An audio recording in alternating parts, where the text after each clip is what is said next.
ingin memasang behel atau merapikan gigi Anda, tapi budgetnya belum cukup.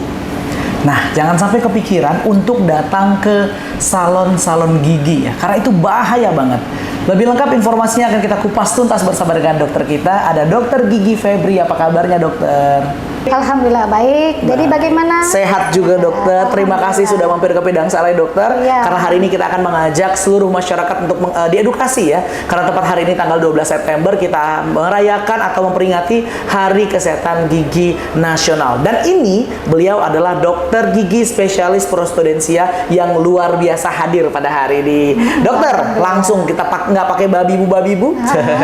Karena memang ini kita akan mengajak masyarakat untuk lebih teredukasi tentang kesehatan gigi dan mulut. Nah, ini memang dokter boleh deh sedikit diedukasi ke masyarakat. Seberapa pentingnya sih kita itu untuk menjaga kesehatan gigi dan mulut? Kalau ditanya seberapa penting ya, sangat penting ya, Dedi. Karena kan kita tahu gigi dan mulut itu adalah gerbang utama, pintu utama.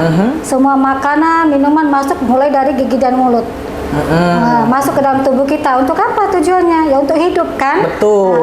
Jadi kalau misalnya gerbang utamanya si gigi dan mulut ini dalam keadaan tidak baik, dalam keadaan rusak, otomatis kan kualitas hidup seseorang pun akan menurun. Nah, iya. Terus berarti kan ya kayak dokter bilang tadi kan memang gerbang utama ya, karena kita ngunyah pakai gigi dan mulut gitu ya. Terus juga kalau zaman sekolah dulu kan diajarin ya mengunyah itu harus 32 kali kunyahan ya, agar alat pencernaan kita juga mudah mencernanya gitu. Karena kalau tadi kayak kita bilang di awal, mempermudah pencernaan kita juga ya, dok ya. Kasihan lambungnya ya, dok ya. Kita tahu kan fungsi daripada gigi dan mulut ya, tiga yang paling utama adalah sebagai alat bantu bicara. Iya kan, alat bantu bicara. Terus juga sebagai untuk menambah kepercayaan diri kita, penampilan, estetika wajah. Betul. Kalau senyum gigi tengahnya bolong kan. Kita nanti jadi minder kan, gara-gara gigi kita bolong ataupun hilang, copot. Betul. Kan. Terus juga yang ketiga untuk membantu fungsi pengunyahan. Jadi kalau nggak ada gigi belakang sebagai yang berfungsi untuk mengunyah, otomatis kita mengunyah pun terbatas kan. Jadi kerja lambung kita jadi bertambah berat, organ pencernaan jadi kerjanya berat untuk menghaluskan makanan tadi yang tidak bisa terhaluskan oleh si rongga mulut, gigi dan rongga mulut tadi. Betul, karena nggak bisa kan kalau makan blok langsung masuk aja gitu kan. Aja kan. Tersedak ya nanti malah, dok ya. Kasihan si organnya pencernaan. Betul. Tapi kalau kita singgung tentang dokter tadi sudah memberikan 3 poin ya, terkaitan dengan maksudnya cara pengunyahan, kemudian juga untuk estetika gigi kita agar lebih tampan, lebih cantik pada saat senyum, dan juga membantu alat pencernaan kita untuk bisa mengunyah dengan baik seperti itu ya, dok ya. Tapi ngomong-ngomong soal gigi ini, kadang-kadang kan manusia normal ya, itu biasanya ketika giginya nggak sakit tuh nggak akan berpikir, udah saya nggak sakit gigi, ngapain mau kontrol gigi gitu ya. Nah, sebenarnya itu sudah boleh mulai kontrol gigi usia berapa sih, dok? Dan harusnya seperti apa kita itu untuk kontrol gigi itu? Harusnya kontrol gigi pertama kali itu sejak anak sudah mulai tumbuh giginya. Boleh dalam 1-2 gigi baru tumbuh, boleh dicekkan ke dokter giginya. Karena apa? Karena dokter gigi kan bisa melihat tumbuh kembang nanti kan, tumbuh kembang si gigi dan rahang si anak ini. Apakah anak ini ada cenderung memiliki resiko karies tinggi atau enggak? Terus di situ pun nanti diedukasi si orang tua, si ibunya, bagaimana cara membantu si anak menyikat gigi sesuai dengan usianya. Terus dikasih tahu pula bagaimana cara pemilihan sikat gigi dan pasta gigi yang tepat untuk si anak. Oke, saya tarik tentang kariesnya dulu, dok. Ini kan tidak bisa sembarangan kan orang menentukan bahwa ini kariesnya tinggi nih gitu, atau yang ini giginya mudah berlubang atau apa gitu. Nah, kalau boleh tahu, dokter, kan ini pasti sudah istilahnya tugas yang berwenang lah teman-teman dari dokter gigi yang paham terhadap itu untuk menentukan tingkat level karies dan lain-lain itu gimana, dok? Ya, kadang untuk anak-anak kan bisa ada tuh kalau di sekolahan bisa ada alat sebagai detektor karies. Itu bisa kita lihat dengan tanpa kasat mata kan, kalau belakang tidak bisa terlihat ya. Jadi makanya harus kita bantu dengan alat Gentian Violet tadi. Itu bisa mendeteksi di mana plak yang masih berada di dalam rongga mulut kita. Oh, baik. Jadi sebelum menyikat gigi kita sudah kita tes, setelah menyikat gigi kita dites lagi. Kalau masih ada si larutan tadi menempel di gigi tadi, di permukaan gigi, berarti cara menyikat si anak ini masih kurang Salah. benar. Nanti diedukasi bagaimana cara menyikat gigi yang benar. Iya. Oke, jadi jangan sampai so-soan ya. Oh, saya giginya nggak gampang kariesan gitu atau apa, nggak bisa, karena memang harus semuanya dikontrolkan dengan dokter gigi seperti itu ya. Dan memang tadi ngomong-ngomong soal cara menyikat gigi yang benar itu harus diedukasi sejak dini ya dokter ya. Apalagi kalau kayak saya zaman SD dulu tuh ada datang dokter gigi yang emang mengedukasi cara kita menggunakan pasta gigi, kemudian cara menyikat giginya gitu. Kalau dulu belum diedukasi mungkin nyikat gigi masih gini ya dok ya. Iya. Padahal kan sebenarnya dari atas ke bawah gitu ya. Itu yang paling benar ya dok ya. Jadi sebenarnya poin penting dalam menjaga kebersihan kesehatan gigi dan mulut itu sederhana sebenarnya. Cuma dengan cara menyikat gigi yang baik dan benar, waktu yang tepat, ya, pemilihan sikat gigi yang benar dan menggunakan pasta gigi yang berfluoride gitu. Jadi pasta gigi yang mengandung fluoride sesuai dengan usianya diberi. Jika anak usia umur 2 sampai 5 tahun itu cukup dengan sebesar biji jagung atau biji beras. Oh, oke, kecil aja, dikit aja gitu ya. Jangan terlalu banyak. Terus usia 5 tahun, 6 tahun ke atas sampai 10 tahun bisa diperbanyak dengan sebesar biji polong, kacang polong. Jadi kacang polong nanti setelah dewasa bertambah lagi, boleh diperbanyak. Kita sesuai dengan usia dan besar gigi ya. Besarnya berapa banyak gigi yang ada dalam rongga mulut kita.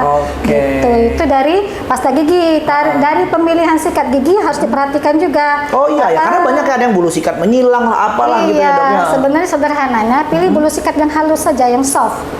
Yang soft. Agar tidak menyakiti gusi. Gitu ya.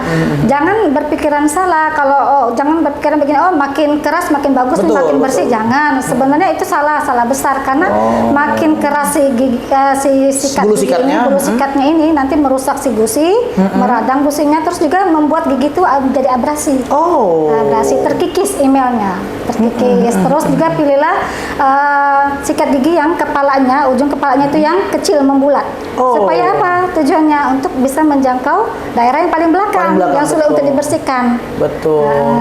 Nah ini loh, kadang-kadang kan pokoknya aduh, sikat gigi saya udah harus ganti nih, bulu sikatnya udah jelek gitu ya dok ya. Nah ini beli aja di warung, yang penting murah. Kadang-kadang kan gitu ya, ternyata bentuk bulu sikat dan juga ujung sikat giginya itu juga berpengaruh ya dok ya. Agar kita tidak sembarangan dalam menjaga kesehatan gigi kita. Nah ini penting, harus digarisbawahi ya untuk seluruh yang menyaksikan. Terus juga jangan lupa harus diganti sikat giginya jika sudah mekar atau sudah berusia 2 bulan. 2 sampai 3 bulan udah harus diganti. Ayo, siapa yang 6 bulan baru ganti, setahun baru ganti ya. Terus tidak boleh dipakai bersama-sama. Yes, nah itu bahaya ya dok ya. Selain karena memang menyebarkan penyakit, juga kan kita tidak tahu ya bakteri-bakteri yang menempel seperti itu ya dok ya. Terus juga selain kita memperhatikan sikat gigi, pasta gigi, waktunya harus diperhatikan. Rajin pun kita menyikat gigi, tapi waktunya tidak tepat, caranya salah, itu pasti akan menghasilkan gigi berlubang juga masih. Sorry dok, kalau ngomongin waktu dok, normalnya atau yang paling benar itu sikat gigi apakah 3 kali sehari atau setelah makan harus sikat gigi, pokoknya kapanpun atau gimana dok? Sebenarnya minimal nih ya, minimal 2 kali sehari, sesudah sarapan pagi dan sebelum tidur malam. Penting, sangat penting. Jadi kebiasaan anak-anak kita kasih saran sama anak-anak di rumah, kalau mereka mau pergi sekolah sebaiknya mereka sarapan pagi dulu baru mandi. Nah, jadi kebiasaan kan anak-anak kan mandi dulu baru sarapan. Sudah sarapan disuruh gosok gigi lagi susah. Males ya. Jadi bagusnya sarapan pagi dulu, terus mandi kan nanti langsung gosok gigi. Jadi selama mereka sekolah gigi dalam keadaan bersih. Terus juga mengapa harus pentingnya menggosok gigi pada saat malam hari? Karena sebelum tidur kan banyak sisa makanan yang udah dimakan ya dok ya. Karena pada saat malam hari itu kan kondisi gigi kita kan mulut kita dalam keadaan tertutup nih. Nah, dalam keadaan tertutup otomatis ya saliva berkurang Oh, toh. betul. Kering kan, jadi mulut kita Betul, kering. Nah, betul. kalau sudah kering berarti sudah asam tuh keadaan rongga mulut kita tuh. Kalau sudah asam, perkembangan mikroorganisme tadi makin cepat berkembang. Betul. Ditambah dengan sisa makannya masih ada, tambah jadi. Apalagi kalau kita ngomongin usia anak-anak lah ya, anak-anak kan suka makan coklat, permen dan lain-lain. Jadi tentunya akan lebih mempercepat untuk tumbuh karies tadi gitu dok ya, kemudian mempercepat untuk gigi berlubang dan lain-lain gitu ya. Ya, untuk anak juga perlu diperhatikan ini. Kadang kan yang paradigma yang salah dari orang tua bahwasanya gigi susu nggak apa-apa sih, nanti toh akan diganti oleh gigi permanen, nggak apa-apa, rusak, nggak perlu dijaga sekali kan. Nah, sebenarnya salah besar. Oh, itu gimana jadi dok? Nah, salah besar karena apa? Gigi susu ini berperan penting untuk menggait. Oh, baik. Nah, menggait si gigi permanennya nanti yang akan tumbuh. Betul. Nah, jadi kalau si guide tadi sudah hilang sebelum waktunya, si gigi permanen bingung di mana posisi saya. Betul. Jadi mencari tempat yang ada, yang terserah dia mau ke kiri, mau ke kanan, mau ke belakang, mau ke dalam, ya gitu. Jadi tidak ada yang mengarahkannya, tidak ada yang menggait. Kalau kayak kita traveling, kita nggak punya tour guide, baru datang di kota itu, tapi kita belum punya pengalaman sama Iya. sekali. Tiba-tiba pengen ke tempat A jadi ke tempat B gitu ya dok ya. Karena masing-masing gigi itu kan gigi Betul. susu tuh lain-lain masa Betul. masa gantinya si gigi permanen. Jadi kayak gigi depan seri bawah ini gantinya usia 6 tahun. Oke. Jadi biasanya kita harus mempertahankan gigi depan itu sampai umur 6 Umur 6 tahun, tahun. sampai sudah ada cikal bakal si gigi permanen mau tumbuh, baru dicabut. Oh, gitu. Jadi kalau bisa dia rusak sebelum waktunya, kalau gigi atas 7 sampai 8 tahun ya, yang harus tanggal gigi susu baru diganti ke gigi permanen. Terlalu cepat dicabut karena rusak. Ternyata gigi yang permanen tadi kan dia bingung kan memang posisinya di mana kan. Betul. Oke.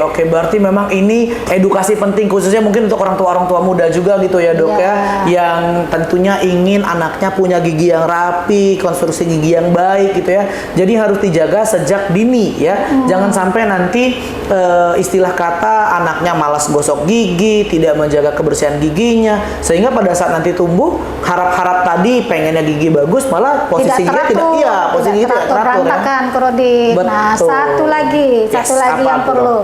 Karena kan gigi permanen itu kan jumlahnya 32. Gigi susu berjumlah 20. 20, betul. Jadi ada beberapa gigi, 12 gigi yang tumbuh tanpa diawali gigi susu. Oh, Nah, iya, jadi iya. kadang orang tua berpikir usia 6 tahun, usia sampai 9 tahun itu usia gigi percampur, sudah mulai tumbuh gigi iya, permanen. Jadi orang tua yang ini kadang berpikir masih anak-anak gigi susu semua itu nggak apa-apa, nggak dijaga giginya. Padahal gigi Sebenarnya permanen peran bawah, penting ya. geraham pertama bawah ini dia tidak didahului oleh gigi susu. Dia langsung tumbuh tanpa diganti tanpa aba-aba diawali ya. tanpa diawali gigi susu. Jadi orang tua kadang kurang care, giginya sudah rusak, gigi permanen sudah, kalau sudah rusak nggak ada gantinya, itu sudah permanen. Kadang orang tua bertanya kan, itu kan masih gigi susu dok, ini kan usianya baru berapa, baru 6 tahun. Nah, ternyata sudah rusak gigi permanennya, kan sayang. Oke, sorry dok. Itu tadi kan dokter bilang bahwa ya memang normalnya ada 12 gigi permanen yang akan muncul, akan tumbuh tanpa diawali dan gigi susu. Kayak contohnya geraham belakang ya dok ya tadi yang katanya. Nah, itu biasanya di usia berapa dok untuk anak-anak yang muncul geraham? Umur 6 tahun, 7 tahun udah tumbuh gigi geraham pertama. Jadi dikira oleh si orang tua kan masih gigi susu. Iya. Jadi mereka tidak care gitu. Tahu-tahu giginya udah rusak, gigi permanen ya, baru sadar gigi permanen. Nah loh ya, 6 tahun itu ingetin ya, 6 tahun atau 7 tahun itu sudah akan muncul gigi permanen untuk geraham belakang ya dok ya. Yang si anak-anak kita tadi tuh maksudnya jadi geraham satu ya, dan itu tidak akan ada gantinya ya dok ya. Kalau misal dia ikut rusak berarti rusaklah sepermanennya gigi itu gitu ya dok ya. Tidak ada gantinya lagi. Tidak ada gantinya lagi. Tidak pacak lidi cinde dok ya. Oke, jadi seperti itu. Nah, ngomong-ngomong soal gigi dok, karena ini kan paling sering sekali yang menjadi penyakitnya masyarakat itu adalah gigi berlubang, rasa sakit gigi dan segala macam. Nah, ngomong-ngomong soal gigi berlubang, ini kan ada yang kasat mata dan tidak kasat mata. Mungkin boleh dikasih edukasi dulu dok. Kadang-kadang kan, aduh aku sakit gigi nih, tapi kayaknya nggak ada bolongnya, atau aduh aku sakit gigi nih bolongnya gede banget gitu. Mengira-ngira tanpa pergi ke dokter gigi, itu kira-kira gimana dok? Ya, itu salah ya. Oke, Itu sebaiknya seseorang tuh harus rajin kontrol ke dokter gigi setiap 6 bulan sekali. 6 bulan Tujuannya sekali, apa? Tujuannya apa? Biar kalau ada masalah di giginya, di mulutnya bisa diketahui, dideteksi dari awal. Jadi tidak membutuhkan perawatan yang lama, yang lebih kompleks nantinya. Betul. Selain juga karena kalau sudah yang namanya kaitan dengan perawatan itu pasti akan ada budget-budget yang dikeluarkan gitu ya dok ya. Biayanya lebih mahal, betul, menghabiskan waktu, tenaga.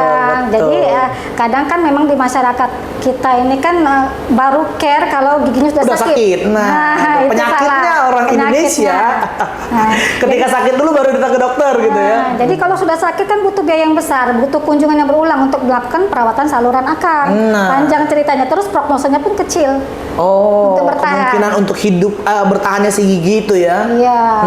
Karena tergantung oral hygiene pasien juga nantinya. Betul. Karena kan kadang-kadang nih ada yang sudah punya giginya yang sudah rusak tapi nggak mau dicabut dengan alasan bla bla bla bla segala macam gitu ya. Padahal kalau memang sudah tidak bisa dipertahankan mau tidak mau harus dicabut gitu ya dok ya. Karena bisa menimbulkan abses, nanti bisa menyebar kemana-mana kan. Ini infeksi gigi bisa lari ke sinus, bisa lari ke jantung. Ya karena banyak ya faktor-faktor yang menyebabkan untuk istilah tuh gerbang awal kita tadi kayak dokter bilang di awal tadi kita bilang bahwa mulut kita ini adalah gerbang awal untuk segala-galanya karena makanan masuk di situ, ngomong pakai mulut dan lain-lain seperti itu ya dok ya. Karena banyak penyakit yang bisa terdeteksi dalam rongga mulut kita, terus juga banyak penyakit mulut yang bisa membuat berkembangnya penyakit sistemik. Betul. Nah, seperti sinusitis tadi, kalau sudah mikroorganisme kuman tadi sudah mencapai si pulpa, saraf gigi, dia bisa menembus kalau gigi yang atas atas kiri kanan, M1, M2, geraham 1, geraham 2, itu dekat sinus. Jadi kalau sudah kerusakan sampai ke akar, tembus ke sinus, terjadilah peradangan pada sinusitis. Begitu juga jantung. Kalau ada gigi geraham yang rusak kan, atau gigi yang lainnya yang rusak, itu bisa mengalir melalui pembuluh darah ke jantung. Berkembanglah penyakit bakterial endokarditis. Waduh. Nah, itu jadi jangan sepelekan. Benar-benar. Kadang-kadang orang bilang udah nggak apa-apa, aku cuma sakit gigi doang, paling minumin obat, istirahat sembuh gitu. Padahal kan kita tidak pernah tahu ya apa yang terjadi dengan giginya kita gitu ya. Karena kalau kayak luka itu kita bisa ada darahnya, ada sayatan sepanjang 5 cm misalnya gitu. Itu bisa kelihatan. Tapi kalau di gigi kan kita nggak mungkin lihat ini ya dok ya. Pasti harus datang ke dokter gigi seperti itu ya. Untuk lebih cepat tertangani. Betul. Iya, kalau misalnya ada lubang kecil kan kadang tidak terlihat oleh kita kan. Jadi harus diperiksakan ke dokter gigi. Sudah ada lubang nih, cepat ditampil. Ketahanannya bisa bertahun-tahun, bisa seumur hidup. Jadi jangan takut intinya ke dokter gigi ya. Takut tuh kalau kalian sakit baru takut. Betul. Nah dok, tapi ini menjadi pertanyaan saya pribadi ya dok ya, karena kan kita ini setelah dewasa pun akan ada tumbuh geraham paling ujung ya dok ya. Kalau itu tidak mengganggu, katanya kan tetap harus dioperasi. Apa kalau tidak mengganggu tidak perlu dicabut atau gimana dok? Tidak perlu, tergantung dengan besar rahang seseorang. Kalau rahang orang itu besar, mumpuni untuk tumbuh giginya secara normal, secara vertikal, itu tidak perlu dicabut, tidak ada masalah. Tapi kalau tumbuhnya giginya miring karena kekurangan tempat, terjadilah kalau miring kan terjadi celah di bawah kan, celah itu menumpuk sisa makanan apalagi yang di ujung sulit untuk dibersihkan. Betul. Timbullah bau mulut. Timbullah apalagi penyakit karies lagi, lubang lagi giginya. Yang sebenarnya gigi yang ujung itu nggak ada masalah, jadi berlubang gara-gara ada celah. Nah, jadi terus dicabut lagi, seluruhnya dicabut. Jadi intinya itu jangan menerka-nerka sendiri ya dok ya. Nggak masalah. Ketemu sama dokter Febri nanti bisa ya di rumah sakit Bari ya. Konsultasikan gigi Anda, pastinya kalaupun emang ada permasalahan-permasalahan yang terjadi di gigi Anda, jangan tunggu sakit, datang aja langsung dan kontrol, baiknya itu selama 6 bulan sekali ya dok ya. Berarti lebih 1 tahun itu bisa 2 kali seperti itu ya. Nah, bagaimana dengan kalau yang kaitannya dengan karang gigi dok? Misalnya nih kan perokok itu sudah pasti banyak ya karang gigi. Kemudian orang yang mengunyah sebelah sisi ya itu juga biasanya tidak seimbang ya dok ya, sehingga menimbulkan karang gigi.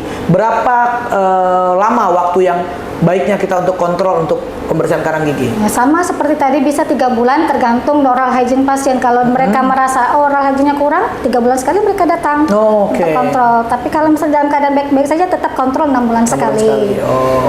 Terus diperhatikan karang gigi itu apa ya penyebabnya kan. Karang gigi itu jangan diabaikan juga. Nah, itu penyakit yang hebat juga selain gigi berlubang. Karena apa? Karang gigi itu dimakannya tulang. Nah, ibarat kata tulang. Nah, jaringan pendukung gigi kan ada tulang kan. Betul. Jadi ibarat rumah tidak ada fondasi.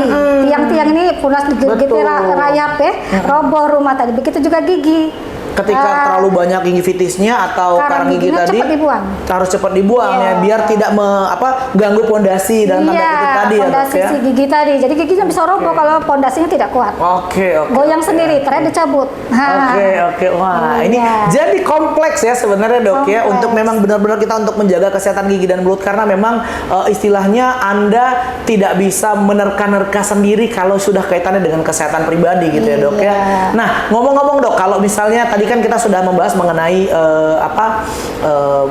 gerbang awal gigi dan mulut ini untuk menjaga kesehatan kita, kemudian juga cara menyikat gigi dan lain-lain. Nah, sekarang saya ingin bertanya terkait dengan orang-orang yang suka masang di tukang gigi.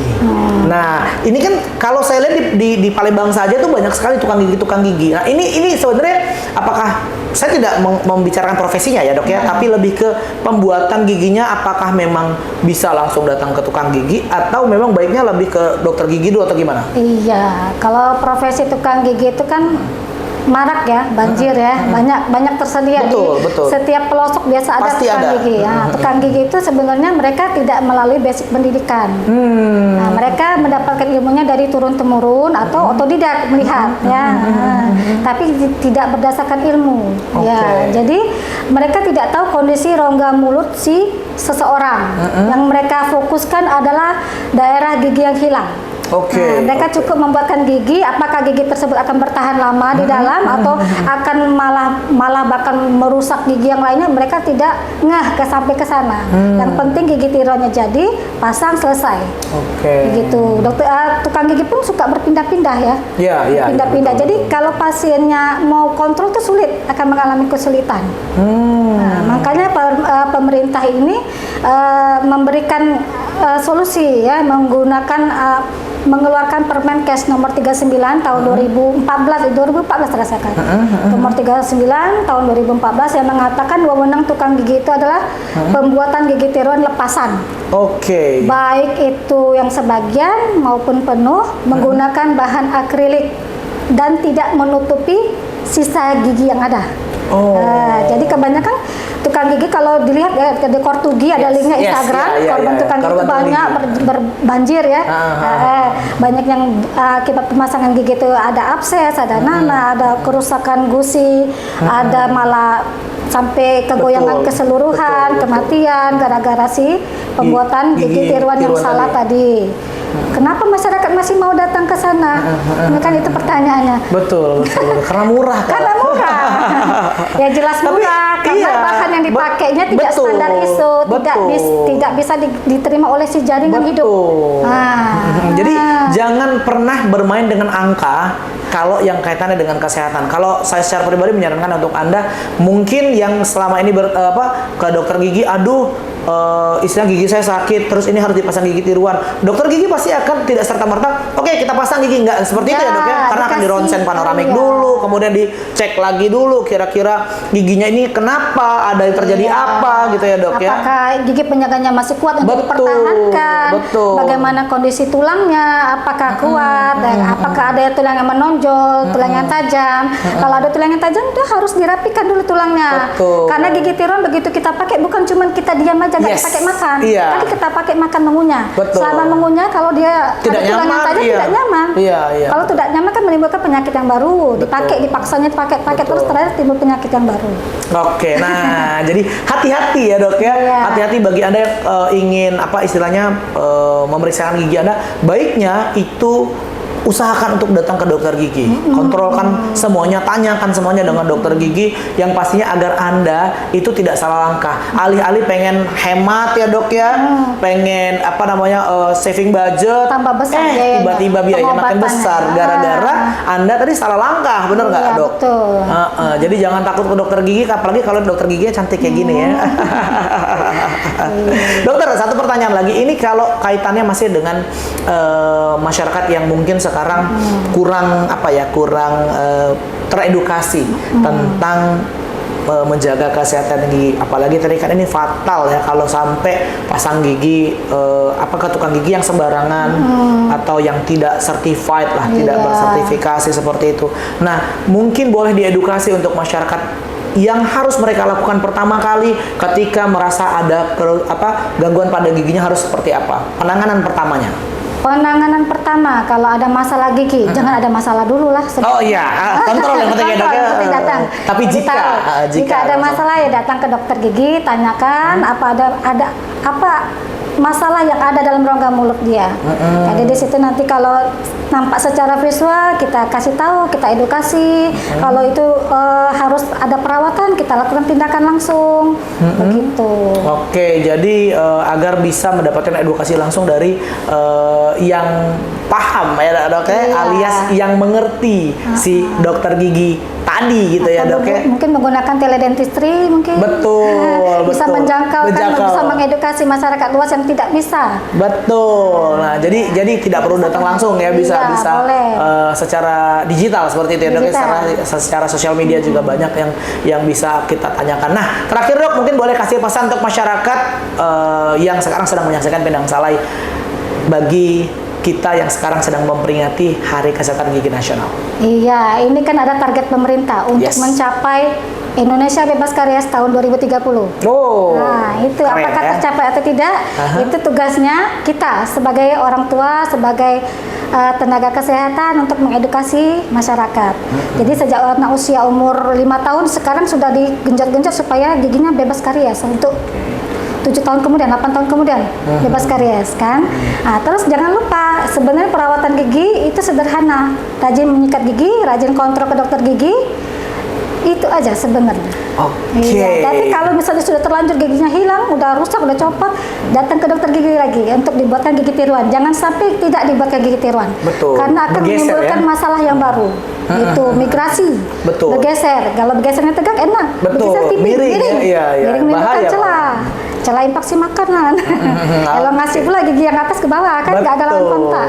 Betul. Itu Jadi harus dibuat gigi tiruan. harus dibuat gigi tiruan. Yang penting adalah Anda bisa menjaga kesehatan gigi dan mulut Anda. Sekali lagi saya mengingatkan, jangan pernah takut untuk datang ke dokter gigi karena memang semua yang akan terjadi dalam gigi Anda itu tidak bisa diterka-terka kecuali Anda langsung datang ke dokter gigi dan bertanya, konsultasi langsung, datangnya ke Rumah Sakit Bari Iya, Dok, ya. tentunya. Ketemunya sama Dokter Febri nanti Boleh. ya. Oke, terima kasih dokter sudah Iya, datang hari ini. Terima sama-sama. kasih banyak juga untuk Anda yang sudah menyaksikan. Nanti kita akan tag Instagramnya dokter ya, atau juga mungkin ada di Instagramnya Rumah Sakit Bari. Boleh tanya-tanya lagi juga nanti terkait dengan semua yang berkaitan dengan kesehatan gigi. Langsung datang ke Rumah Sakit Bari juga bisa ketemu langsung sama Iya, Dokter Febri. boleh. Terima kasih. Sampai Iya, jumpa. sampai jumpa.